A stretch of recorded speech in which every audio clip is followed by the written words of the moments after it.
Get ready for the show, it's about to begin.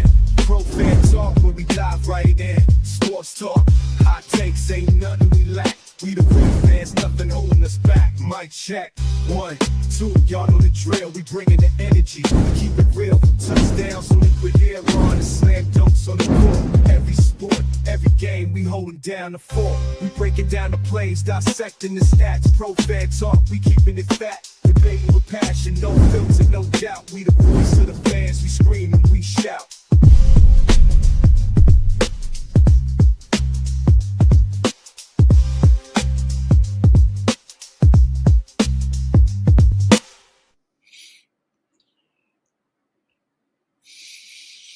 What's going on, good people? Happy Sunday to you. Happy Mother's Day to you.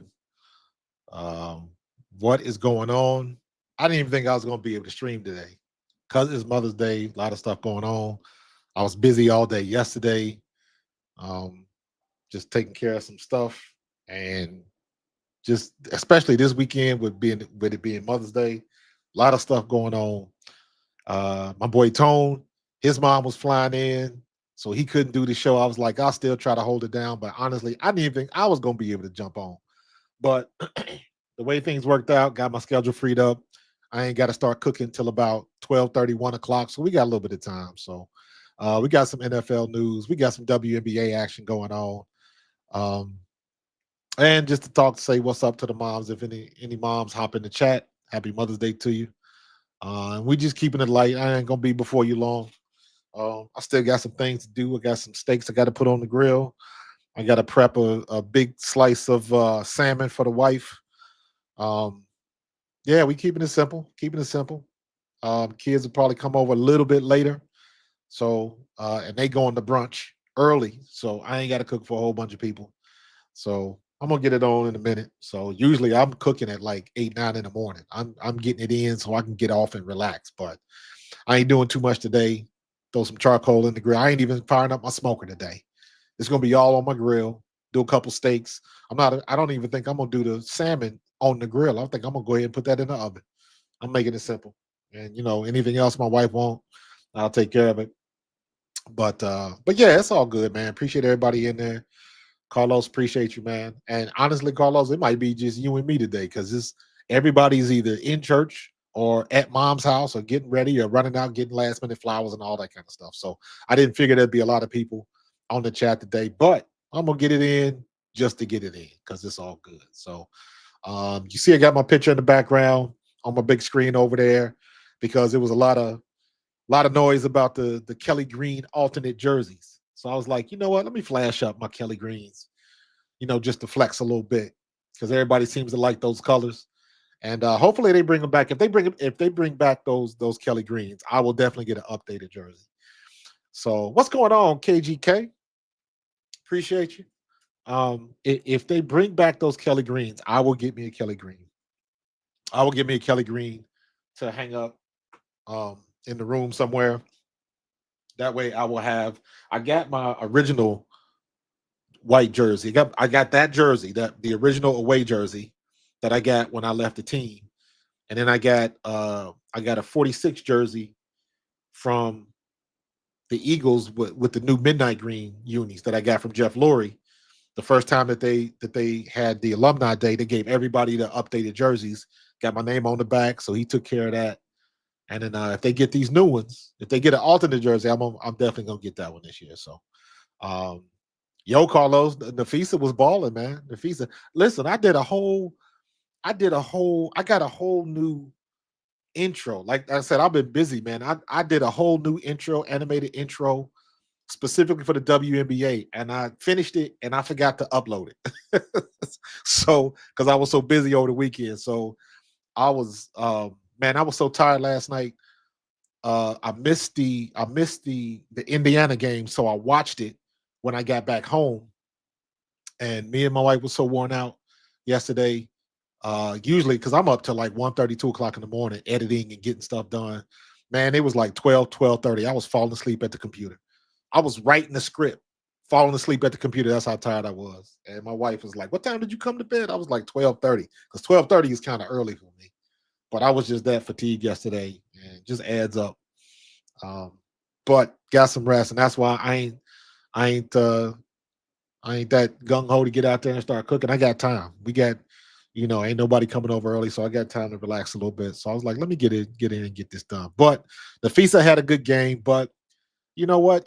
I expect that from the FISA. Everybody else was trying to make it a big deal between her and Angel Reese. And let me be honest with you, I think that's the right rivalry to start. Not Angel and Caitlin, but Angel and Nafisa, because they'll see each other on the court a little bit more often than Angel and Caitlin would. Because Caitlin, the only time you're gonna see Caitlin is if she's driving the lane and Angel is down there. But Nafisa, they pretty much play the same position.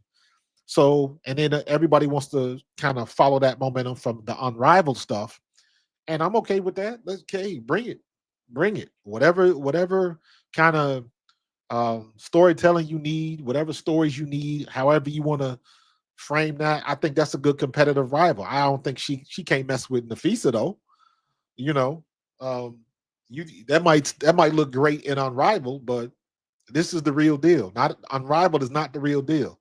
The W is. So that's why you trying to put your roots down is in, you know, is in the W. But having said all of that, I expected Nafisa to have a good game, and it ain't like Angel had a bad game.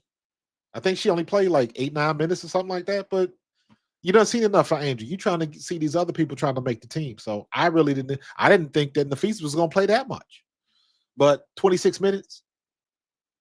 So, she got her minutes in, and Angel had a good game. Nafisa had a better one.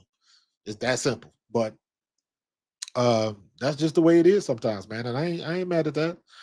Um, the whole WNBA is CC's rival. Yeah, you can say that, but she bringing in the money, man. It's all good, man. I know that's the common narrative, and I try to avoid that because I know what that narrative did last year. Some of it was true, most of it was untrue.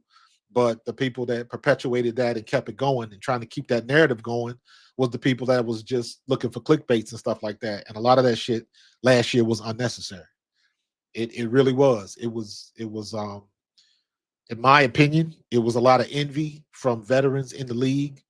Um, and not that it doesn't or hasn't existed before, but it was just on blast in front of everybody because that happens in every sport. I always use the NFL because that's where I play, but every year somebody's coming to take your job in the NFL. The WNBA is the same thing, except now you got eyes on it. So while it looks like the optics were last year A lot of those women were acting like real petty and stuff like that. That was just the optics. The reality was it wasn't as bad as people thought. But once that narrative got out there, you know, you got people that love Angel Reese and everything that Caitlin Clark does is just 100% wrong. Um, they go to the nth degree, and then I'm like, to me, I'm like, that's unnecessary. But they going for the clickbait and all of that type of stuff.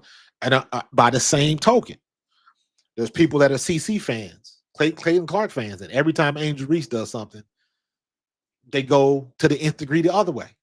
And again, that's unnecessary. That's unnecessary. And I'm saying that as a Caitlin Clark fan because I've been in Caitlin Clark rooms last year, and based on my observations of what I saw in the game, I was like, yeah, she need to get better at this. Yeah, that's too many turnovers, blah, blah, blah. And then people be like, why are you so negative in this channel? We don't need that in this. And I'm like, nah, she sucked in this. She turned the ball over. She had some bad passes, or she got to move on defense. Whatever. I'm giving game observations, and there would be some Caitlin Clark fans that just like, nah, they don't want to hear it. And I'm like, well, then you ain't watching the game. I let everybody know. I'm as much as I love Caitlin Clark, I'm a coach. So my perspective is going to be a little bit different. So if I can tell you that when she don't get her call, when the calls don't go her way, her body language sucks. I can say that because I'm a coach and I've seen it before. I played at the highest level. I've seen it before. Ain't nobody exempt. Caitlin Clark ain't exempt. Same thing with Caitlin Clark is the same thing with Angel Reese is the same thing that I'm sure is going to be with Paige Beckers and all these other freshmen, all these other rookies that's coming into the league. So, and again, you can say the same thing in the NFL, in Major League Baseball, in hockey, in basketball, all of it. You got a lot of players out there. If things ain't going their way, their body language sucks, and it's written all over their face. And Caitlin Clark is one of them people. That's just the flaw that she got. That don't mean she ain't balling. That don't mean she can't drop a logo 3. That just means that's a flaw that I see. Angel Reese is the same way. Sometimes I think she talk a little much and she want to throw that scowl on her face. And I'm like, oh, you can do that. But sometimes you should and you shouldn't. That's a criticism that I have. You ain't got to agree with it. And it don't mean that I don't like Angel Reese. That's just a criticism from somebody that's played at the highest level, that's been a coach. Listen, and when I say I've been a coach, it ain't like I coached at a big high school program or in college. I was coaching kids. But a coach is a coach because the expectations is always the same. Doesn't matter if you little league, don't matter if it's kids playing they first time playing organized ball, high school, college, it doesn't matter. A coach is a coach. What you expect from the people on your team is hustle. That's number one. I need you to hustle and pay attention. Give me all you got. Give me your best effort. If you can tell me you gave me your best effort, but somebody on the other team beat you, I can accept that if you gave me your best effort. That's all a coach requires. Now, the layers come in the higher you get. You get like middle school and some of the younger AAU ball, and you get into tournament play and all of that type of stuff, then the expectations change because you're dealing with people that can understand a little bit more and can give you a little bit more. But it's the same at every level. There's some prerequisites that are the same at every level. Yes, you want to hustle. You got to give me all you got, and you got to have a good attitude. There's just some things, and that's every level. So I ain't got to be Dawn Staley. I ain't got to be Gino Auriemma. The expectations are the same. I expect something out of you. So when I see, I don't know, when Caitlin Clark got the gas face because she ain't been getting calls, and every time she go down the lane and she don't get the call, she throwing her hands up and all of that type. I don't like that stuff. I don't mean I don't like Caitlin Clark. So, you got that from everybody. So it is what it is. It is what it is. But it's yeah, people get, I don't know, people get in their feelings, man. It's like you like be real. Your favorite player is not all world is not going to be 100% right all of the time. They're going to make mistakes. Period. Period. So, but just thought I'd throw that out there. But the preseason is almost over. I think they've got a couple games today. And I will say this. I will say this about the WNBA preseason. This was one of the best preseasons. Let me pause right there. And I'm saying that knowing full well that this is only my second year watching the W. So I got a small sample size. I couldn't tell you what the preseason was 4 years ago. Can't do it. I wasn't watching it then. But I'm watching it now. I'm working on the video right now. This is the video that I fell asleep on last night. I'm going through my favorite players not named Caitlin Clark or Angel Reese. These were the players that I enjoyed watching in the preseason. And I got Sophie Cunningham. I got Maureen Johannes. I got Letitia Amihir. I got Sonia Citron. And there's a couple others. I don't think I wrote down Rakea Jackson, but it's just a bunch of people that I'm looking forward to watching that are not named Caitlin Clark or Angel Reese. Because I'm gonna watch Angel Reese. I'm gonna watch Caitlin Clark, right? So give me somebody else, and this is how you grow the league. Give me the other stars. I'm gonna watch Nafisa. You know what I'm saying? I'm gonna watch Sabrina Ionescu. I'm gonna watch Paige and Arike. I'm gonna watch Caitlin and Kelsey Mitchell. So I'm looking for somebody else. Number one on my list, Gabby Williams and Dominique Malonga in Seattle. I wanted to see Gabby Williams last year after the Olympics, after she did what she did in the Olympics. And now her and Malonga are playing together. And I didn't know. I'm starting to discover this French Revolution around the W. All of these players that played on the French team that are lighting it up in the W. So now you got Malonga, you got Gabby Williams, Johannes, she's from France, and it's a whole bunch of other players that I know I'm missing. But those are the three that pop out right away. And I'm like, do y'all realize that Dominique Malonga and Gabby Williams will be playing together? It's the same Gabby Williams that was giving the women's Olympic team the business and was 2 inches short. If her foot was back another 2 inches, that would have been a three-pointer, and we might have went into another overtime. But Gabby Williams was giving them the business. That girl was on fire. And the shameful part of it was everybody was looking forward to seeing her after the Olympics last year. And that's when that whole thing came out where Angel Reese was like, hey, you need to come to Chicago. And she was like, I was already there.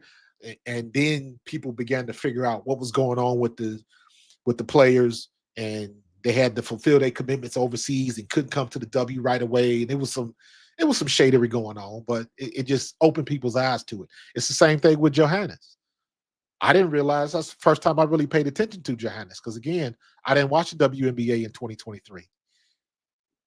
She got 3 years in the W, but she got gaps, just like 2019, and then it jumps to 2022 and 2023. Did nothing last year, and then 2020, and then this year, and it's like, what are all of these gaps? And that's when I guess she had a better deal or a better contract with one of the French teams. Because Tony Parker, former Spurs, Tony Parker, he's big with the French women's team. So maybe they was paying him more money. I don't know what the situation is. And then, of course, last year was the Olympic year. That makes sense. That tracks. But she's 30. And I was like, damn. And I'm thinking, like, is she a second-year player or whatever? This girl is 30, lighting their ass up. So she's going to be good for New York. And I'm looking forward to watching her.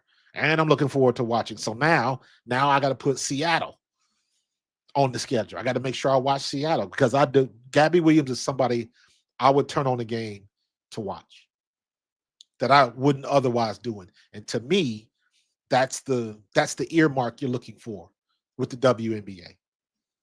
Again, you want to take Caitlin and Angel off the list. If you want to throw Asia in there, you can throw her in there too. Take those names off the list, because those are the thresholds. if you talk to somebody that doesn't follow the WNBA and you mention Asia Wilson, Angel Reese, and Caitlin Clark, especially Caitlin Clark, most people that don't follow basketball, women's basketball, will probably recognize those names. They might not know who they are, but they'll be like, "Yeah, I've heard of her before." That sort of thing. And those are the people that are breaching the threshold. Angel Reese done been to the Met Gala twice and done rocked it. Her look was phenomenal. And then you see all of the other women from the W that was at the Met Gala. People that are not into sports will remember that, and they will follow her back to the W. So they're breaking the threshold, but it's everybody else that's got to bring it up a little bit. And some of those players that I mentioned, that's who I'm watching. Now I saw what happened with Sophie Cunningham. She had a bad ankle turn yesterday, and so we'll see. She'll probably be day to day, but she'll be fine. She didn't. It doesn't look like she tore anything. It was just a bad sprain because she jumped up for a rebound and just came down on somebody's foot, and it twisted it. It was pretty bad. So she gonna be icing it and wrapping it and all that type of good stuff. That's the one thing I say about some of the women in the W. Hey, just get you some high tops and get that ankle taped all the way up. You know what I'm saying? So, um, we'll see what's gonna happen. We'll see what's gonna happen. But it's been fun. I've enjoyed it. Like I said, I got some new stuff going on. I got some new graphics going on. Pretty excited about that. You guys have seen some of the After Effects stuff I've been doing. So really getting more into that and upping my production game. So that's fun. Pretty soon, my little YouTube office right here, the background, I'm gonna change that up. Trying to figure out what design I want to go with. I got to make sure I got room for all of my stuff on the back, um, all of that stuff. So I gotta make sure I got a place for all of the people, all of these icons and stuff, all of the other people that I rock with. I'm making sure if I'm on your podcast, like you see Tom Grossi back there, Chalk It Up Sports, my man K-Sop, Simply Ball Dropping, all of the people that I rock with, they're gonna have a logo in my background. So we trying to do it up like that. So I'm working on a new office. I'm working on a new look, and we gonna get it in. It should be cool, man. We should be cool. But I'm looking forward to it, man. We got a lot of stuff going on. They was talking about. I was reading Eagles news, and I was looking at they haven't given us a date yet, but the when the Eagles play the Chiefs. Hold on. Yeah, this is up to date. This came out today at 10 a.m. So I was looking at the Eagles. They want to see the rematch in regular season, and that's gonna happen. So the Eagles at the Chiefs is gonna happen. Um, the Chiefs gonna play the Bills. Bears gonna play the Lions. Steelers at the Jets is gonna be a good game, especially assuming Aaron Rodgers joins the Steelers. That's gonna be a good game and fun to watch.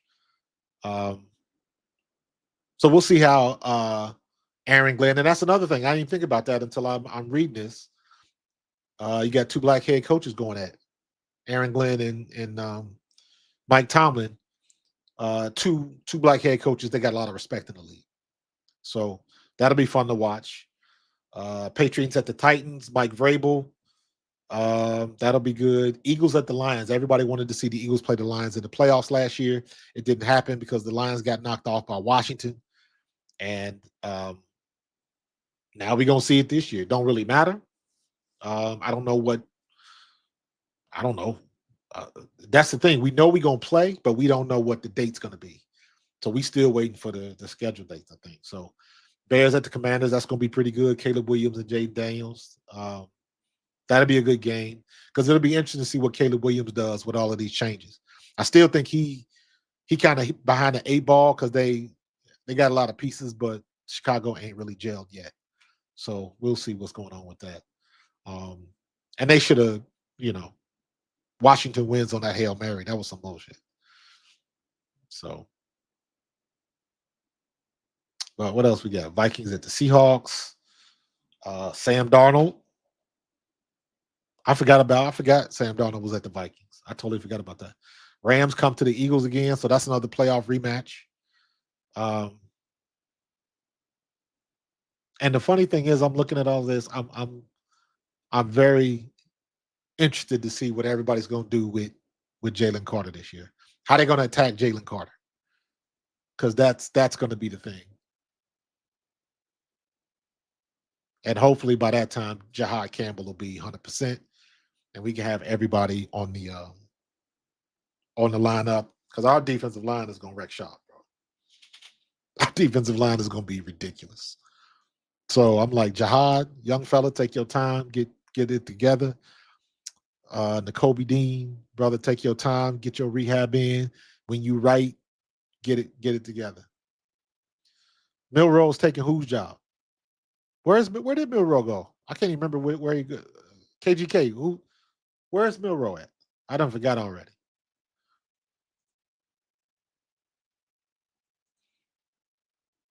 Milroe's not a good passer though, is he? Everybody's looking at Milroe like he gonna try to come in and do a Michael Vick.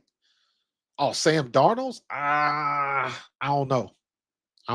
Unless Milroe can come in and just, because if you can run all over the place, eventually somebody's gonna touch you. Eventually somebody's gonna touch you. And that will last so long. He'll take a hit and it'll slow him down. But I remember Michael Vick. Michael Vick did the same thing. And you try to put him in the pocket because he can't throw well, and then he runs all over you. And he's going to win some games with his legs. That is definitely going to happen. However, if the only thing you can do is run the ball, the league will catch up with you in very short measure. Look at what happened with Anthony Richardson. And I always make that same joke with Anthony Richardson. Anthony Richardson has an absolute rocket launcher. Guidance system not included. So Darnold gonna do Darnold stuff. Kind of like what happened down in Atlanta. Okay. With Michael Penix and your boy that made all of that money. He need to write a book, man. How to be a millionaire in 10 easy steps. Because he done fleeced. I don't know why Atlanta paid him all of that money. I don't know why they did that. And then they drafted Mike Penix. I don't know. But Darnold, ain't no telling, man. Ain't no telling. I think Darnold was in a good spot, but Darnold, his timing was off. He had a great year last year, but they already drafted a quarterback. So they gotta go with him. They gotta go with him. So if Darnold would have played like that a year before, maybe he would still have that job. I don't know. But that's the nature of the beast. That's the nature of the beast. I don't know what to expect from Milroe. Because but again, he played, they said the same thing with Jalen. And Milroe was a hell of a lot faster than Jalen is. And that's saying something. But I think Jalen is just better quarterback / better leader. And that's been proven, So it'll be interesting to see what they do with him. Darnold's leash is going to be, I won't say his leash is going to be short, but as long as he don't get in his own way, he'll be fine. Play out this contract. He ain't going to miss no meals. But, yeah, Jalen was a monster at Oklahoma. You're absolutely right. Jalen was a monster at Oklahoma. Throwing that rock around too. People want to forget that. And people forgot that in the league because I don't want to get into the isms and all of that kind of stuff again about how the media and stuff treated a black quarterback right out the bat, especially somebody like Jalen Hurts, because then nobody give him 2 pennies to count on, and he had to do it by his own merit. So it is what it is. But I just hope Jalen Milroe, because isn't Jalen Milroe, isn't he like 6'2"? He's big. He's like a tad bit taller than than Lamar.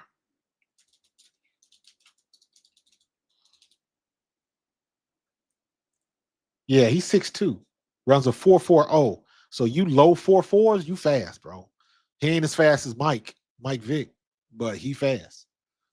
So yeah, he's good size.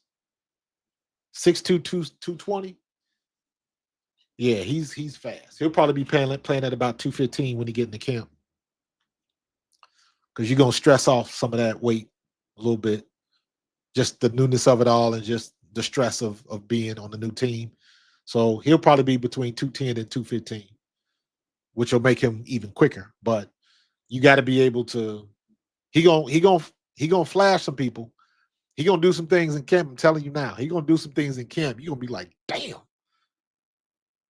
Them people up in Seattle gonna be like, Sam, uh-oh. And because he know it's only a matter of time. But he all gonna do some things and somebody gonna touch him. He gonna zig when he's supposed to zag, and somebody gonna crack him. And he gonna have his welcome to the NFL moment. But he gonna put some things down. No, he gonna surprise some people. He gonna surprise people. So Milroe will be fun to watch.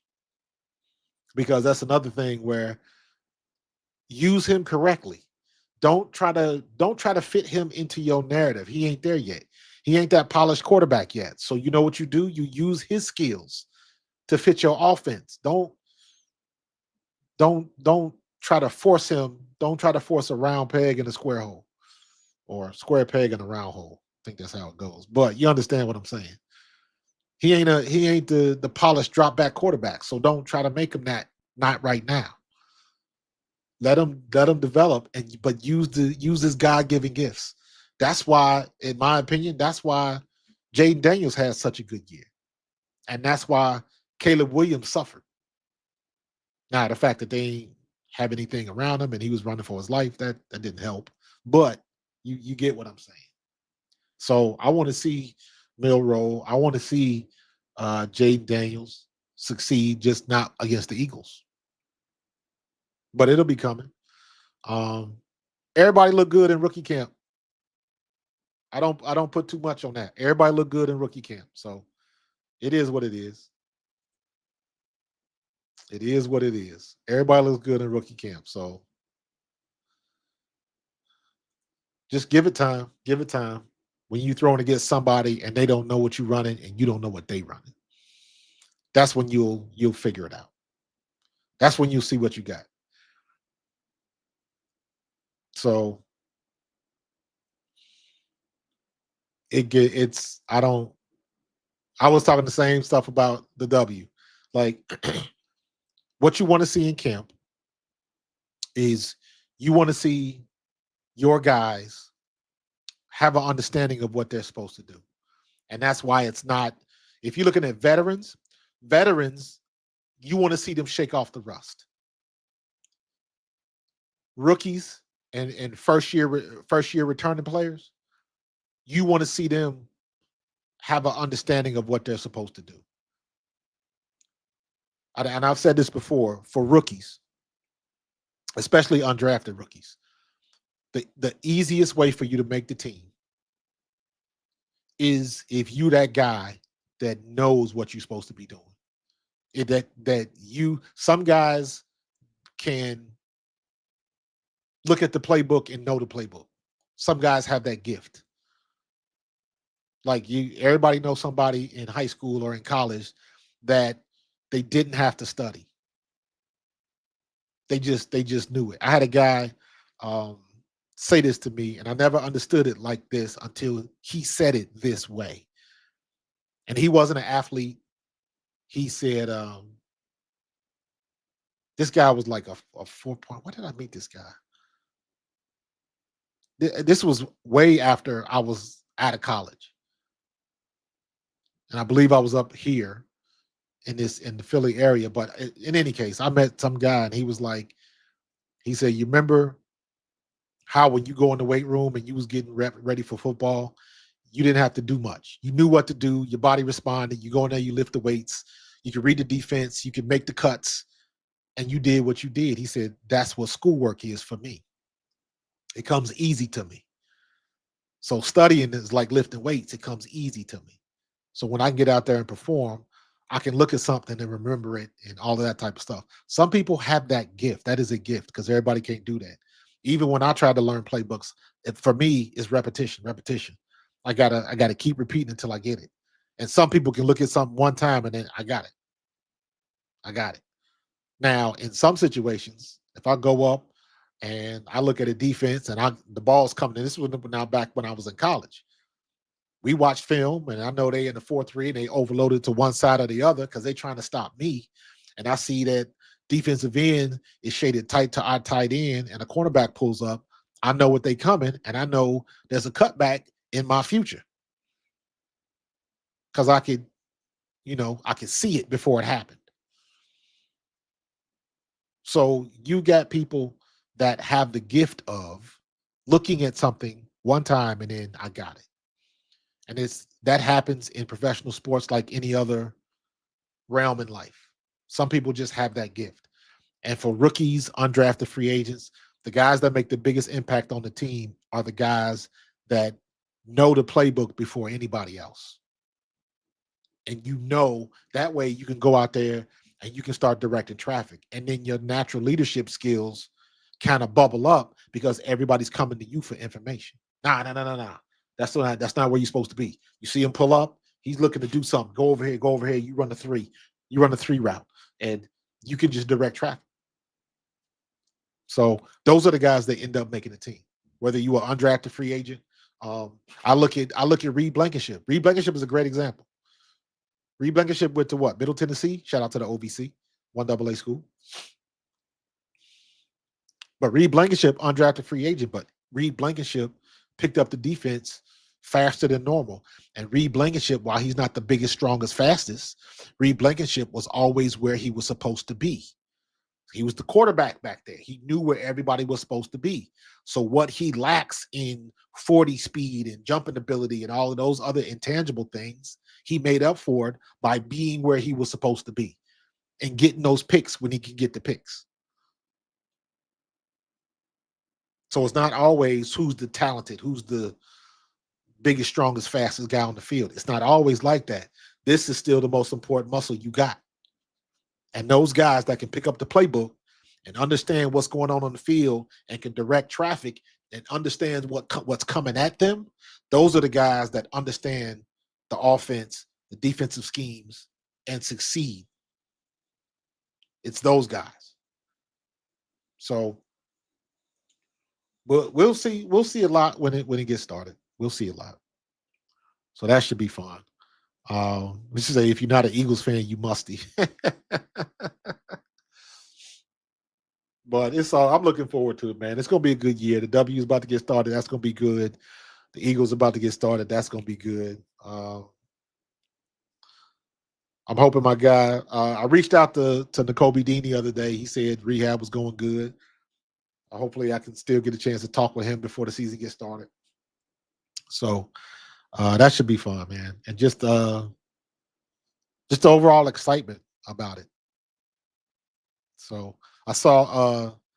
I don't know if y'all saw this. AJ Brown spoke at Ole Miss, and he said, "What did he say?" He said, "Success is not earned; it's rented, and the rent is due every day." I was like, "Ooh, I like that one." Success is not earned; it is rented, and the rent is due every day. I was like, "That's dope."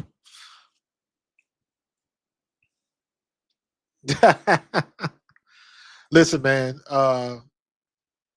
having a podcast at this point in time is like that. I would imagine that they probably write that stuff in their contract. I'm surprised that the Eagles don't have a podcast studio at the stadium. Everybody have podcasts, man. Everybody. So there's nothing you can do that. There's nothing you can do about that. Having a podcast is like nowadays. Having a podcast is like buying your first car. When you get or whatever it is you did when you made your money in the league. Back in the day, when you got your payday in the league, you went out and bought a car, bought a house or something like that. Now everybody just started a podcast. So, yeah, that's the way it go. It's just, I don't put too much stock into it. You know, if he's doing a podcast, that means he at home, he ain't out in the streets. So, and it's amazing how that works now. It's amazing how that works now because I remember, and it happens now to a degree, but it's not as much because a lot of people are at home a lot more. But I remember when I played, you had guys in the league where that were out, they were at the clubs and at the strip clubs and doing all of that type of stuff. And you were just hoping teams that had already paid them their money and they was just hoping they wouldn't get in trouble. They just hoping they didn't get caught up in that, trying to live that life. Because a lot of people would do that and get caught up in the nonsense. And there were some teams that had guys on that team. The only reason they was on that team is so they could keep somebody else in check. Because that somebody else was the all-pro player. That somebody else was a difference maker on defense or on offense. But they like to live that fast life and they couldn't keep themselves out of trouble. So sometimes they would have people on the team and they could recognize them like, hey, I'm bringing this guy on the team because he's the guy that's going to keep all of these people out of the club till 3 o'clock in the morning. He's the guy that's going to make half of them go home because he's going home. He's that type of leader. They would recognize guys like that. And they wouldn't always be the biggest, strongest, fastest. But it was leadership skills and the stuff that people didn't see. Just like you got guys on the team, the most popular, the most outgoing. These are the guys that it's hard not to like. Some of those guys are the same guys that's going out to the clubs. Come on, Rook, I got you. I'm paying for everything. Bottles on me. They spending all the money because they got it like that. And you get caught up in that lifestyle, and it's like, hey man, he on a 4-year contract. You not. You don't make that type of money. If they find him 25, 50 grand, he got it. If they find you that, you in trouble. And you had these young cats would try to hang with the big boys. That's where that comes from. These rooks would come in and try to hang with the big boys. Now, if you were first round rookie, you got money like that. That's why you hear all these stories, and these are true stories where you hear when the rookie wide receiver had to take all the wide receivers out, and they had $112,000 bill. And that was the way of the vets hazing because they ordering bottles and $4,000 bottles of champagne and all that type of stuff. And then the rookies got to pay the bill because they know that rookie just signed just signed a $10 million deal and got a $7 million signing bonus or something like that. And they would do like that. They would go out and have $100,000 dinner, and sometimes they would do it like that. But sometimes people get caught up in that lifestyle. And they would get themselves in trouble, so they bring people on the team that can counter that. Like, hey, because now it's a little bit easier. Hey, man, why don't we just, there's something to be said for all of the players that stay at home and they playing Call of Duty together or they playing Madden together. But they doing all of that stuff. They up till 2, 3, 4 o'clock in the morning, but they ain't out. For me, in 1993, we didn't have the internet, but we still had nightclubs. You still had strip clubs. There were veterans, even though we were in Westchester, they would leave campus and go all the way back into Philly and then try to come back up to campus to make it to practice the next morning after they'd been out with the girls and all that type of stuff. They would still try to do that because people in that lifestyle. For me, my rookie year, Eric Allen. Eric Allen was that dude that kept people in line, not by what he said, by, he wasn't pointing the finger in your face, and he was just an example. He was just an example. Eric Allen was one of those dudes where if you was a rookie, you just wanted to hang with him. You just wanted to ride in the same van that he was riding in, that sort of thing. So it wasn't like he was, trying to sun you or something like that, but he was one of those vets that you just wanted to be around. You wanted to hang around. And the one thing I still tell his story to this day, Eric Allen, when he came to camp at Westchester, and we stayed in the dorms in Westchester, and the way they dorms was set up, it was like three hallways that met in the middle. And they had a big common area in the middle, big conference room in the middle. And Eric Allen brought in, mind you, when you saw my intro, Eric Allen in the Hall of Fame this year. That's why I got it there. Eric Allen would bring Tyco race car tracks. He had 3 car tracks in one box. So we moved all the tables and chairs in the conference room, and we made one huge racetrack. And the local mall in Westchester had a little guy that was selling RC cars. And all of the Eagles went up to the mall, and we bought like 3 and 4 RC cars. This dude must have sold more that day than the whole year. And we would be in the dorm 2, 3, sometimes 4 o'clock in the morning, racing Tyco race cars. They had the cars in the middle. We rearranged everything, so we had like tables in the corner and stuff. Kenny Rose, who was our special teams captain, Kenny Rose brought one of them TVs with the VCR built in on the bottom of it. Remember, this is 1993, but he would be playing anime. So that's when I first got. We'd be in there watching Fist of the North Star, Akira, and all this other stuff on anime, and we'd be up talking till 2, 3 in the morning. But we wasn't out clubbing or nothing like that. We wasn't out somewhere getting into trouble. We wasn't out somewhere drinking. Even though sometimes some people would bring drinks in there, it wasn't like we was out and about getting drunk, doing stupid shit at bars. And I'm saying all that to say, you got some people on every team that can take you away from your focus, and you got some people, some vets, that'll help you keep your focus. So shout out to Eric Allen, man, Hall of Famer, bruh. We had good times, man. I just remember being back there. That was not long after the OJ chase, the white Bronco chase, and Kenny Rose knew OJ personally because Kenny Rose worked on. There was a HBO show way back in the day called, I believe it was called First and 10. It was a show on HBO, but it was based around like a fictional football team. And OJ Simpson was on that show. Kenny Rose was an extra on that show and knew OJ. Plus, he was from California. And he was into martial arts and weightlifting, powerlifting, and all of that type of stuff. And he, I just remember he told us some shit about OJ, and all of that stuff happened. It came out later, like a year later, when he finally went to trial and stuff. And I remember sitting there with my wife, and I was like, yo, I said, Kenny told us that when we was in training camp. Like, it was uncanny, some of the shit he was telling us.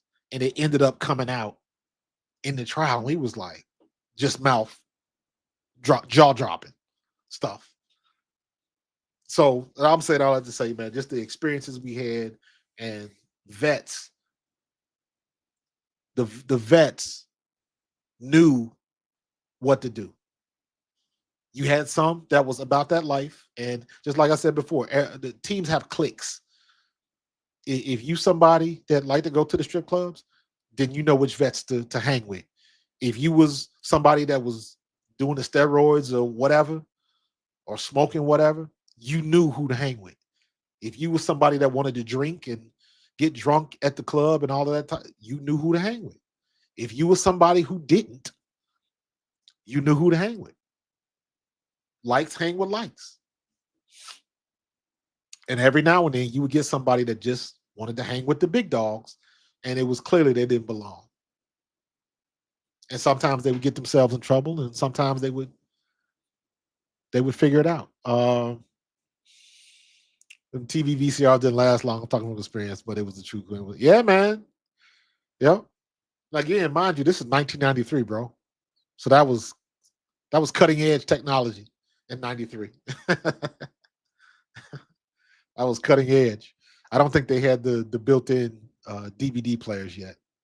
So I'm not even sure DVDs were out yet. I don't know. I can't remember. But yeah, every rookie comes in, and it's a lot different now because everybody's got social media. I mean, to the point where they're filming these guys getting out of the limo to go in and sign their contracts. And they'll have a group of people that meet them at the door. Like all of that stuff is staged. All of that stuff is staged. So the production value in the NFL at every team level is crazy. Now they go sign a contract. They right in front of the media board, got their name on the big board, and it's animated and motion graphics, and all they doing is signing a contract. So I mean, they have stuff like that all the time, and it's amazing how like they got that set up just for somebody to sign a contract. So they produced that whole. They got the lighting, the desk. You notice the desk ain't nothing else on the desk, and then you got the big video wall behind them with their name on it, and they staged all of that strictly for this photo op, and it works. It works because we didn't have that. I'm still mad that my rookie year, Norman Brayman didn't let us take a damn team picture. I wanted to stand in the vet stadium with my uniform on with everybody else and take the team picture. We did not take a team picture in 1993. Norman Brayman, because he wanted to get rid of the team, he took the mug shots from camp. Rookies, when you report to camp, you get all your stuff, then you got to take a mug shot, and it's just that picture right there. And he didn't even do us we couldn't even the guys that made the team, we didn't even get a team photo. So, but yeah, DVD. Yeah, DVDs didn't come out till like late 90s, I think. Something like that. But it was just technology. It was just the way it was back in the day, man. Just the way it was. So but yeah. So but I'll tell you what, man, I'm gonna get up out of here, man. I just wanted to do a little bit of Mother's Day stuff again. Happy Mother's Day. If you in the chat, make sure you wish your moms happy Mother's Day. I'm gonna go see what my wife is doing, and I'm gonna go get this big piece of salmon ready to prep. Check my Twitter feed because whenever I cook, regardless of what I cook, I'm always posting pictures, man. So yeah, man, we had a short one today, just trying to hold it down, keep the consistency going. I got some new things coming this week. I got some new graphics. One of the things that I will be doing for members, if you are a member of my channel, doesn't matter what level you are, I'm gonna start doing like a kind of like my work process, my workflow when I create graphics and stuff like that. Just something to give the members a little bit extra. Delco Green says, great breakdown on the retirement of David Carr. You have a unique perspective because yeah, man. Yeah, I meant to get into that, man. David Carr retiring, man. That was huge. Bruh. Walking away from the game, man. Walking away from the game. I played in 93. Wes Hopkins and Andre Waters are dead because of CTE. And those are guys, those were my teammates. So it means a little bit more to me in that regard. You know what I'm saying? So I do think about stuff like that. I know I deal with stuff because of football, but I am nowhere near as bad as some guys are. My memory sucks. You can tell me your name and 2 minutes later, I'll forget it, like things like that. But for the most part, the marbles I got left upstairs are still working. You know what I'm saying? So I count that as a blessing in disguise. God has blessed me. I've never broken anything, torn anything. Never tore a knee, popped the ACL, popped the kneecap. Nothing like that. So I count myself very, very lucky. And then when I see like what happened to David Carr, that's what I mean when I say the game spit him out. The game spit him out. Jason Kelce got a chance to walk away. David Carr, the game spit him out. What's that kid named? Travis Jordan. Was it Jordan Travis? Travis Jordan? The kid just retired. The quarterback just retired at 24 years old because he couldn't get his knee right after a bad knee injury. 24 years old, he done. David Carr was 30. He's not old, especially when you look at Joe Flacco at 40 playing with the Browns. So, especially at the quarterback position, because if you play your cards right, you can go to you 37, 38 years old. Tom Brady could have kept playing until he was 45. The way he was taking care of himself, he literally could have done that. Tom Brady stopped when he was what, 41? Am I right on that? Am I putting too much on that? But all right, Q, taking Brazilian steakhouse. Yes, so what are you going to? Like Radizio's, Fogo de Chao, some place like that? Yeah, man. The Brazilian steakhouses, bro. You gotta roll me out of them places I eat so much. Man, this place we go in Philly is called Fogo de Chao. They make these they got lamb chops on a skewer. I don't know what they put on them things, but man, every time I get one of them lamb chops, man, I'll eat it, and in the next 10 minutes I'll be sucking on the bone. It's so good. Estancia. I've never heard of that. But I haven't come across a Brazilian steakhouse that wasn't good. So enjoy it, man. Enjoy it. So, but I appreciate y'all hanging in with me, man. I really appreciate y'all. And enjoy your Mother's Day. Enjoy your dinners, man. Enjoy your family. And I'm gonna catch y'all maybe later on tonight or most likely tomorrow. All right. Enjoy your time with your family, man. Peace. Be out. Happy Mother's Day and have a good one. I'm out.